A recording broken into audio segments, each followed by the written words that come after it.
प्रिय भक्तजनों नमस्कार। आज हम पीपल पथवारी की कथा सुनते हैं, जिसके सुनने से अंधन के भंडार भरते चले जाते हैं। एक बुढ़िया थी। उसने अपनी बहू से कहा, तू दूध दही बेच के आ। वह बेचने गई तो रास्ते में औरतें पीपल पथवारी सींच रही थी। उनको सींचता देखकर बहू ने पूछा, तुम क्या कर रही हो? औरतें बोली, हम पीपल पथवारी सींच रही हैं, इससे अंधन होता है, 12 वर्ष का बिछड़ा हुआ पति मिल जाता है। बहू बोली, ऐसी बात है तो तुम पानी से सींचती हो, मैं तो दूध से सींचूंगी। गुजरी बहू रोजाना दूध दही बेचने नहीं जाती।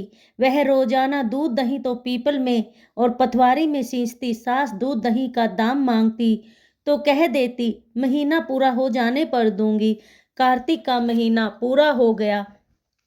पूनों के दिन बहू पीपल पथवारी के पास जाकर बैठ गई। पथवारी ने पूछा कि तू मेरे पास क्यों बैठ गई? बहू बोली कि सासू दूध दही का दाम मांगेगी। पीपल पथवारी बोली कि मेरे पास क्या दाम रखा है, ये भरा पत्ते डंडी ये सब ले जा और इसको ले जाकर अपने घर रखना। बहू ले गई और उसने कोठरी में रख दिया और डर के मारे ओढ़ कर सो गई।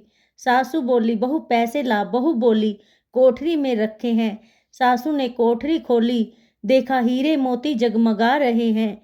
सासू बोली, बहू इतना धन कहाँ से लाई?